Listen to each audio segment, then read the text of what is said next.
है कि जो लड़कियां हैं उनके पास होने का प्रतिशत कितना है लड़कियों का? लड़कियां 35% पर पास हो जाती हैं और यही लड़कों के पास होने का प्रतिशत क्या है? 40%। यानी कोई परीक्षा है जिसमें लड़कियां 35% नंबर ले आए तो पास हो जाती हैं और लड़कियां है तो 40% लाने पर पास हो जाए। ठीक है। अब आगे बोला गया है इस प्रश्न में कि एक लड़के ने 483 नंबर प्राप्त किए और 117 से फेल हो गया। एक लड़का है, उसने कितने नंबर प्राप्त किए? 483। इसके बावजूद भी वह कितने से फेल हो गया? यदि उसको हम 117 नंबर और दे दें तो पास हो जाएगा कि नहीं? बोलिए, इतनी की ही तो कमी थी। 483 उसने प्राप्त कर लिए थे और 117 से फेल हो रहा था, तो यदि अपन 117 उसको और दे दें तो पास हो जाएगा। और पास का प्रतिशत कितना है लड़कों का? यानी जितने नंबर पर पास हो रहा है क्या वो 40% होगा? चलिए, अब अपन यहां से क्या निकाल सकते हैं? 1% निकाल। ये कितना हो जाएगा जुड़ के? 600। 600 बराबर 40%, तो 1% बराबर 600 बटे 40। और हमको क्या निकालना है? नहीं, हमको निकालना क्या है? 100 निकाल, कुल हमको निकालना है। हाँ, लड़कियों के लिए न्यूनतम उत्तीर्ण अंक कितने हैं? लड़कियों के लिए हमको निकालना है 35%। समझ गए ना? कुल नहीं निकालना। कुल निकालेंगे तो 100% निकाल देंगे, लेकिन उन्होंने कुल नहीं पूछा। क्या पूछा है? लड़कियों कितने नंबर पर पास हो जाएंगी, तो कितना परसेंट है लड़कियों का पास होने का? 30। ये हमको क्या निकालना है? 35। तो 35 निकालने के लिए एक में 35 से गुणा कर देंगे, हो जाएगा 35%। और दोनों क्वांटिटी आपस में बराबर हैं, तो 35 का इधर किया तो 35 का इधर भी करना पड़ेगा। 1 0 से 1 0, 4 से 15 बार कट जाएगा। तो जो 35% है, जो लड़कियों के पासिंग मार्क्स है, वो कितने आ जाएंगे? 15 5 75 और 15 3 45। 45 और 7 कितना हो जाएगा? 52, यानी 525। ये आंसर आएगा। ये आपके ऑप्शन में नहीं है, सॉल्यूशन में जाओगे 525 ही आंसर मिलेगा।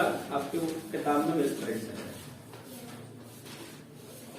तो लड़कियों के पासिंग मार्क्स कितने आए हैं? 35। ध्यान रखना, ये ऑप्शन में नहीं है, मिसप्रिंट है किताब में। बाकी आंसर इसका यही है 525 तो की थी, है ना? परीक्षा कितने अंक की थी? तो हमने 1% क्या निकाला था? ये देखिए 600 बटे 40। तो कुल परीक्षा जितने भी अंक की होगी कितने की होगी? 100% की, है ना? तो 100% बनाने के लिए 100 का इधर गुणा और 100 का इधर गुणा।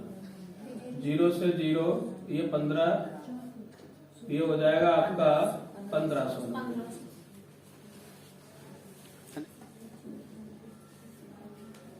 क्वेश्चन नंबर 51 में बोला गया है कि 4 लोग हैं, नहीं ये नहीं, दूसरा है। 51 है, किसी परीक्षा में 5% विद्यार्थी अयोग्य घोषित हो गए, है ना? तो देखिए जितने भी विद्यार्थी होंगे अपने आप के कितने होंगे कि नहीं? हम थोड़ी देर के लिए मान रहे हैं कि जो विद्यार्थियों की संख्या थी वो टोटल x थी। वैसे x मानते नहीं, 100 मान के भी कर दूंगा, लेकिन उससे थोड़ा सा आप अभी कंफ्यूज होंगे, इसलिए मैं भी x मान रहा हूँ। आगे फिर अपन 100 मानेंगे। तो माना अपन ने विद्यार्थी x है टोटल, जिसमें से 5% क्या हो गए? अयोग्य। 5% हो गए, इसमें से अयोग्य घोषित कर दिए तो योग्य कितने होंगे? 95। टोटल कितना है? 90, 100, तो कितने होंगे योग्य स्टूडेंट? 95%। अब जो योग्य स्टूडेंट हैं इनमें से क्या कर रहे हैं वो? इनमें से जो योग्य हैं उनको उन्होंने दो कैटेगरी में डिवाइड कर दिया है कि इसमें से 85% कैसे हैं? सामान्य यानी अनरिजर्व कैटेगरी के हैं। ठीक है, यूआर, समझ गए ना? यूआर सामान्य। तो आरक्षित कितने हैं? अब देखो योग्य जितने भी हैं ये अपने आप का कितना होगा? 100%। अब तुलना इससे हो रही है ना, जिससे तुलना करते हैं वो हमेशा कितना होता है? जब ये बस सोचिए कि 95 है, ये तो x का 95% है। किसका? अब x की संख्या जो भी होगी उसका अपन 95% निकालेंगे, वो जो निकल के आएगा वो अपने आप का कितना होगा? क्योंकि अब कंपैरिजन रिजर्व कैटेगरी और अनरिजर्व की तुलना किससे हो रही है? योग्य से। तो जिससे कंपैरिजन करते वो हमेशा अपना कितना होता है? 100%। कह रहा है 85% इसमें क्या है? रिजर्व, सॉरी सामान्य है। तो 15% कैसे होंगे? क्योंकि टोटल कितना है? बताइए, समझ में आया कि नहीं? टोटल विद्यार्थी जितने भी हैं अपने आप के, अभी तुलना किससे होगी? इससे। कुछ योग्य हैं, कुछ अयोग्य हैं।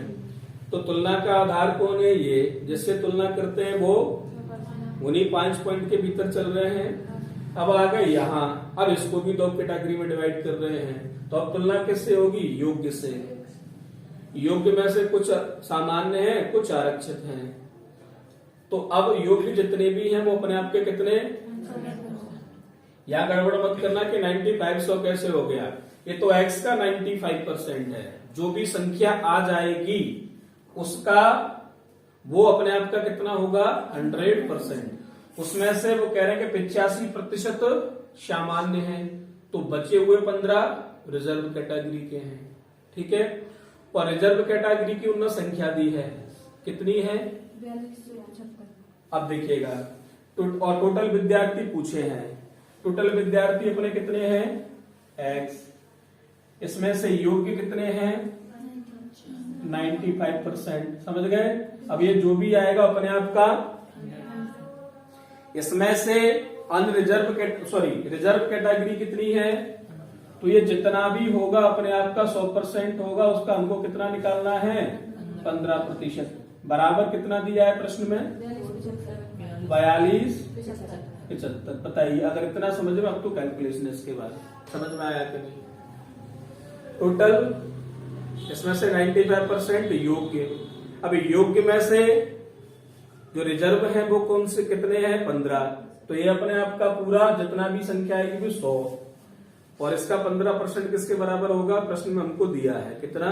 42 25। क्या इतनी बात समझ में आई? अब कैलकुलेशन है x, आपको पता है कि 95% की जगह क्या लिख देंगे? 100। यहां भी क्या लिख देंगे? 1/100। तो 42 75। x बराबर क्या आ जाएगा? तो 42 75, ये 100 और ये 100 कहाँ चले जाएंगे? इनटू में, गुणा में, और ये 95 नीचे और ये 15 नीचे। अब डिवाइड करना है, कर देते हैं। 5 दिया 15, 5 8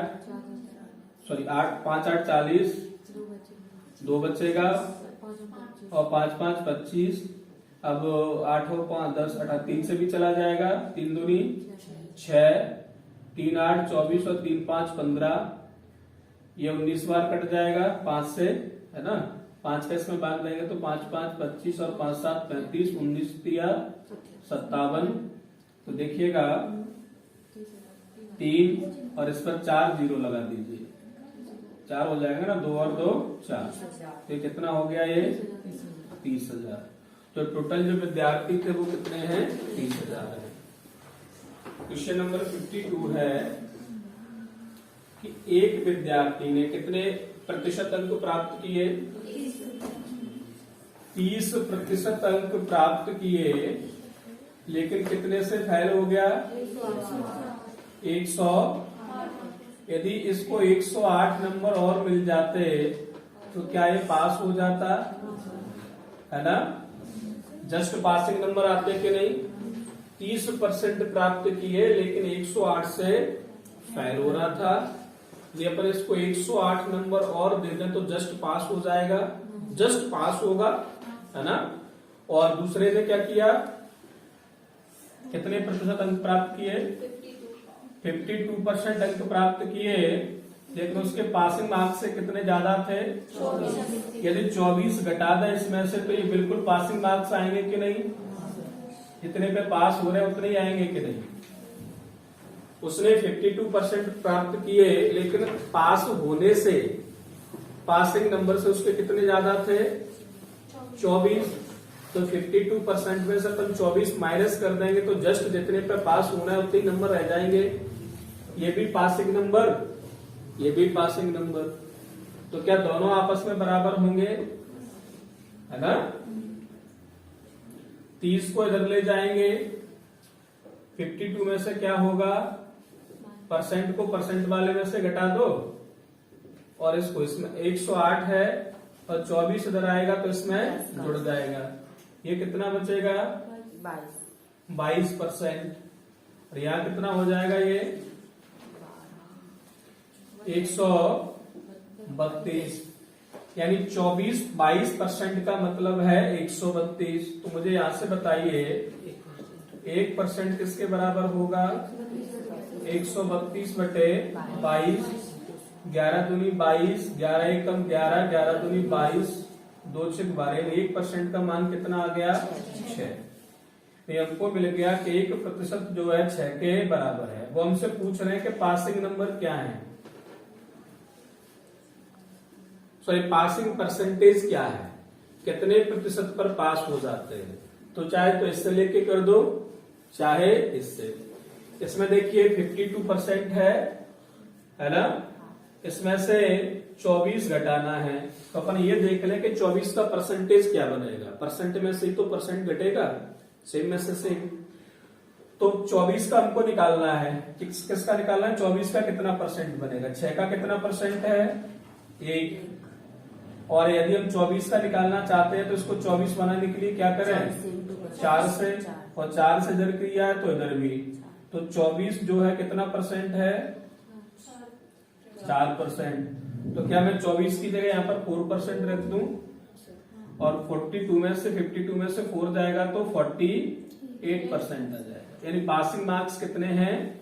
48%। और यहां से भी निकाल सकते हो 30। फिर आपको निकालना पड़ेगा कि 108 का कितना प्रतिशत बनेगा, तो वो रख के भी निकाल सकते हो। निकालूं क्या? निकाल लोगे ना?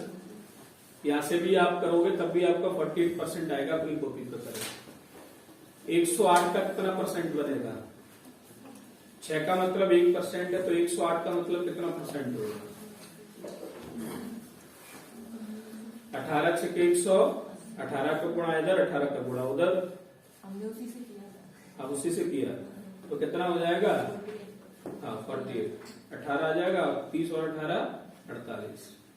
अगला क्वेश्चन है हमारा क्वेश्चन नंबर 53 और इसमें बोला गया है कि कमल ने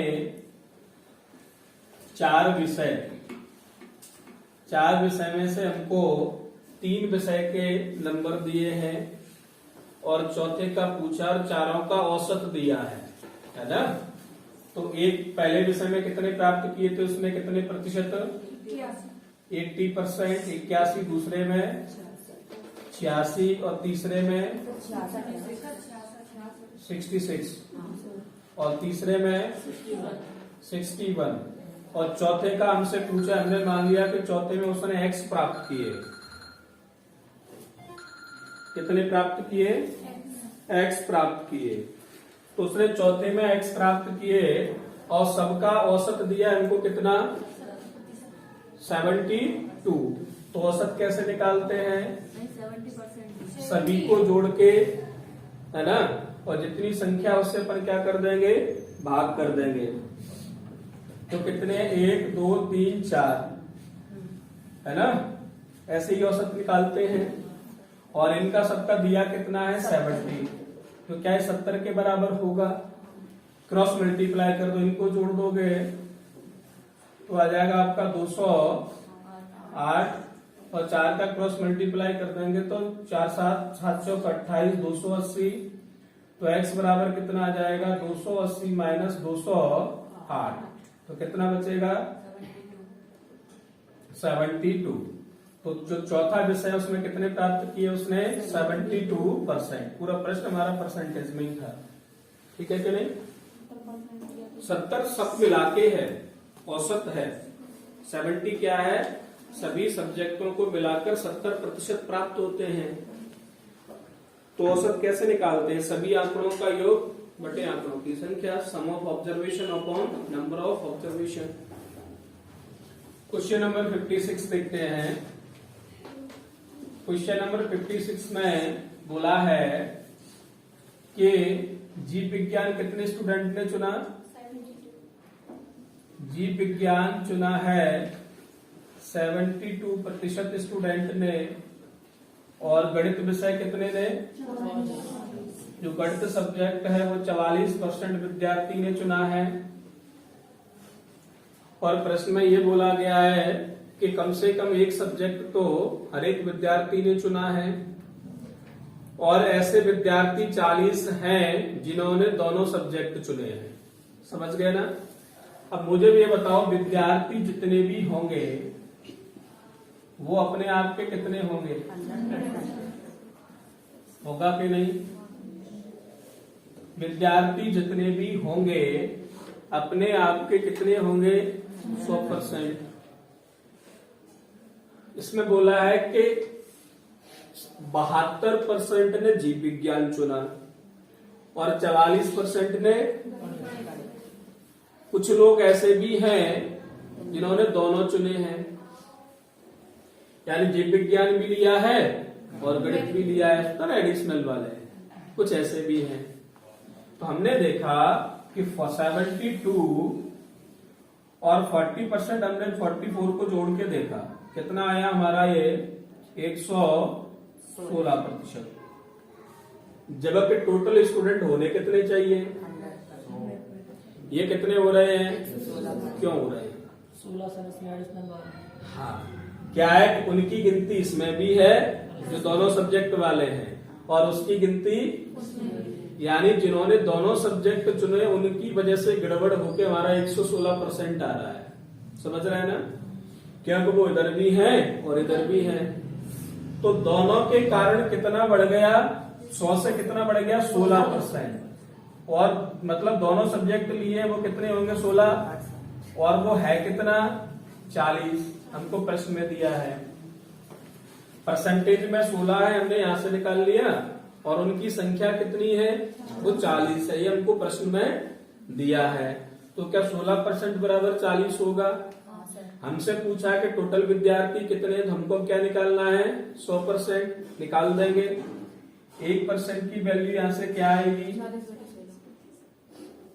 40/16, हमको क्या निकालना है, तो 100 का मल्टीप्लाई इधर और 100 का मल्टीप्लाई इधर, ये आपका 4 चौक 16, 4 एकम 4 और 4 ये 25 बार कट जाएगा, कितना आ जाएगा 250। तो 100% यानी टोटल विद्यार्थी कितने हैं, तो आंसर हमारा हो जाएगा 250 विद्यार्थी। 100% से ज्यादा इसलिए बढ़ गए क्योंकि एडिशनल वाले कुछ ने जीव विज्ञान और गणित दोनों चुने हैं, तो उनकी गिनती इधर भी हो गई और उनकी गिनती उधर भी हो गई, इसलिए वो बढ़ गया 100 से। तो कितना बढ़ गया 16, 100 से किसके कारण बढ़ा, दोनों सब्जेक्ट वालों से। वो संख्या भी प्रश्न में दी है हमको। क्वेश्चन नंबर 58 है कि जो कुशल है, कौशल का जो मासिक वेतन है, कौन सा वेतन, मासिक, वो किसका, कौशल का मासिक वेतन का 12%, कौशल का जो मासिक वेतन है तो महीने पर उसको जो सैलरी मिलती है उसका कितना 12% किसके नंदिनी के मासिक वेतन के 16% के बराबर है। किसके बराबर है? यही बात प्रश्न में कही है, अभी तो मैंने कुछ किया नहीं। ठीक है, आप वो बोल रहे हैं आगे कि सुरेश का मासिक वेतन नंदिनी के मासिक वेतन का आधा है। जो सुरेश हैं इनका जो मासिक वेतन है वो नंदिनी के मासिक वेतन का कितना है? आधा। नंदिनी की जो भी मासिक वेतन है उसका कितना है? 1/2। किसका? सुरेश का। ठीक है, अब दिया है आपको लास्ट में कि सुरेश का वार्षिक वेतन 1,08,000 रुपए है ना। 1.8 लाख का मतलब 1,08,000 किसका? सुरेश का। और वो भी कौन सा? वार्षिक, यानी 12 महीने में सुरेश को वेतन कितना मिलता है? 1,08,000। क्योंकि यह कंपैरिजन किससे हुआ है? महीने वाले वेतन से, तो अपन एक महीने का निकाल रहे हैं। सुरेश का एक माह का वेतन कितना होगा? तो उधर अपन 12 से क्या कर देंगे? डिवाइड। तो एक महीने का निकल आएगा 12 नाम 108, कितना आ जाएगा? 9,000। यानी सुरेश को महीने में कितनी सैलरी मिलती है? 9,000 रुपए। किसको? सुरेश को। तो ये जो 9,000 है, ये जो नंदिनी है, नंदिनी का कितना है? आधा। तो नंदिनी की कितनी हो जाएगी? 18,000। 2 का जब क्रॉस मल्टीप्लाई करेंगे तो नंदिनी का मासिक वेतन 18,000 और नंदिनी का 16%, यानी 18,000 का क्या? 16%। परसेंट की जगह 1/100 किसके? कौशल के 12% के बराबर है। तो कौशल की आय पूछी है ना। तो इसको भी मैं चेंज कर दूं 12%। अपन को तो टोटल आय चाहिए ना, मासिक आय, तो इसको भी परसेंट को भी हटा दो, हमको तो पूरा चाहिए। तो 12% की जगह क्या रख देंगे? 100। 1/100 हो जाएगा। अब देखो ये क्रॉस मल्टीप्लाई नीचे है, कहा जाएगा? ऊपर। तो 100 से 100 कटेगा क्या? ये 12 है, कहाँ आएगा? नीचे। तो 4 तिया 12, 4 चौक 16, 3 छक 18, यानी कितना? 6,000 और 6 चौक 24। तो कितनी इनकम है, कितना वेतन है उसका मासिक? कौशल का 24,000। क्वेश्चन नंबर 59 देखिए, आय जो इनकम है वो किसके बराबर होती है? खर्चा यानी एक्सपेंडिचर प्लस बचत यानी सेव। भाई आपको जो भी सैलरी मिलेगी उसमें से जितना खर्चा कर दोगे बाकी की बचत क्या, बाकी का क्या रहेगा? बचत। तो आपसे पूछे बचत बराबर क्या होता है? तो आय माइनस खर्चा, ये होता है ना बचत। आपकी आय 20,000 है, खर्चा 10,000 कर दिया, तो 20 में से 10 जाएगा तो 10 क्या हो गई? बचत। यदि आपसे पूछे किसी व्यक्ति की आय 100 रुपए है और उसकी बचत 20 रुपए है, तो खर्चा कितना कर दिया? 80 रुपए। समझ गए ना। अब इसमें दिया है कि आदमी की पहले कुछ आय थी, दिया नहीं प्रश्न में कितनी थी। अपन ने मान लिया कि पहले कितनी थी? 100 रुपए इनकम थी। क्या थी? तो इनकम थी पहले, वो कितनी थी? 100 रुपए। अपने आप की कितनी होगी? इसमें से वो कह रहे हैं कि कितना खर्चा कर रहे थे उस समय? 80% खर्चा कर रहे थे। तो 100 का 80% कितना होगा? 80। और 20% क्या कर रहे हैं? बचत। तो 100 का 20% क्या होगा? 20। यानी पहले वो 80 खर्च करते थे और 20 बचाते थे। खर्चा बचत प्लस बचत बराबर इनकम। तो 80 और 20 100 हो रहा है। अब आगे वो कह रहे हैं कि जो उनकी इनकम है वो कितनी बढ़ जाए। इनकम आय को कितना बढ़ा रहे हैं? 16 सही 2/3%। 16 सही 2/3 2/3% बढ़ाना है। तो एक नई आय निकल के आएगी, आएगी कि नहीं? नई आय, नई इनकम आएगी। और फिर वो कह रहे हैं खर्चा कितना बढ़ जाएगा।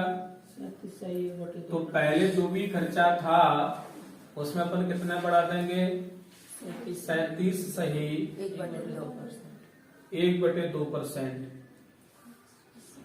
तो आय में से अपन खर्चा घटा देंगे तो क्या बच जाएगी? बचत।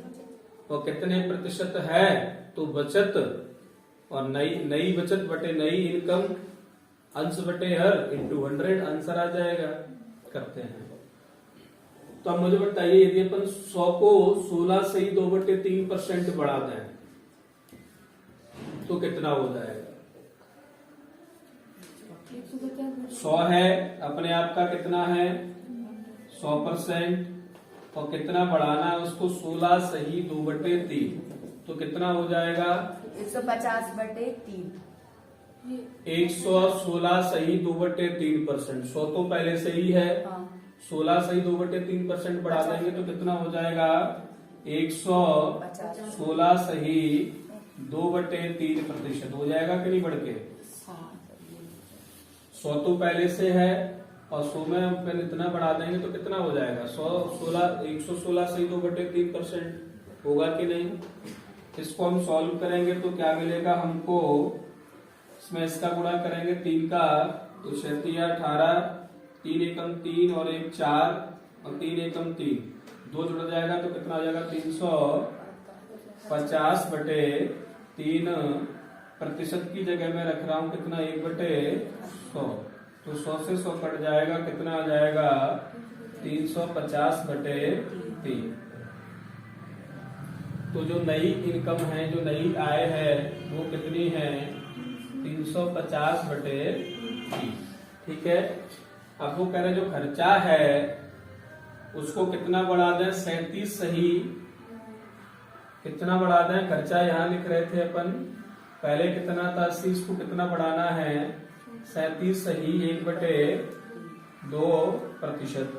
तो खर्चा जितना भी है, अकेले की बात कर रहा हूं, अपने आप का कितना होगा? 100%। उसको अपन 37.5 और बढ़ा दें, 37 से 1/2 का मतलब 37.5, तो कितना हो जाएगा बढ़ के? 80 का 100 पहले से है, 37 और बढ़ जाएगा तो 137 सही 1/2% हो जाएगा कि नहीं? ये कितना आएगा? इसको सॉल्व कर लेते हैं। 2 का मल्टीप्लाई करेंगे तो 7 दूनी 14, 3 दूनी 6, 1 7 और 2 एकम 2, 274 में 1 जुड़ जाएगा तो कितना हो जाएगा? 275/2 और परसेंट की जगह हम लिख रहे हैं 1/100। तो 1 0 से 1 0, 2 से 4 बार और ये 2 5 10 और 2 दूनी 4 और 5 से कट जाएगा 5 5 25 और 5 5 25, कितना आ जाएगा? 55 × 2 यानी 5 दूनी 10 और 5 दूनी 10 और 1 11।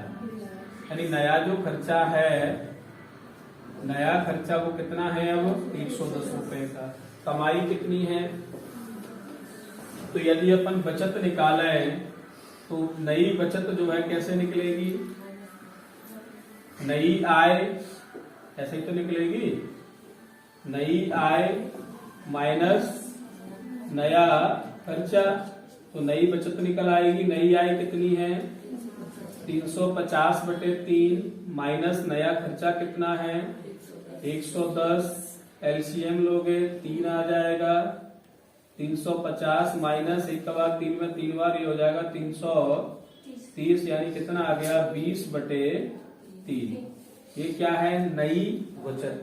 हमसे पूछा है कि वो नई बचत का प्रतिशत कितना है, तो नई बचत है कितनी, तुलना किससे किसकी होगी, 20/3 की, और तुलना करेंगे किससे, नई आय से। जिससे तुलना करते हैं वो नीचे, और ये भिन्न है, परसेंटेज में आंसर देना है तो इंटू 100, 3 का गुणा इसमें और इसका गुणा इसमें, तो क्या हो जाएगा 20 इंटू 3 अपन 350 इंटू 3 इंटू 100, तो 3 से 3, 0 से 0, और अब है आपका ये हो जाएगा 200/35, 200/35 प्रतिशत।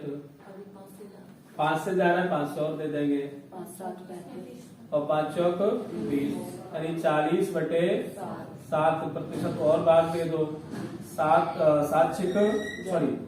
5 35, कितना शेषफल बचेगा 5, तो शेषफल बटे डिवाइजर, तो 5 सही 5/7 प्रतिशत। बस थोड़ी सी कैलकुलेशन लग रही है, बाकी प्रश्न आसान।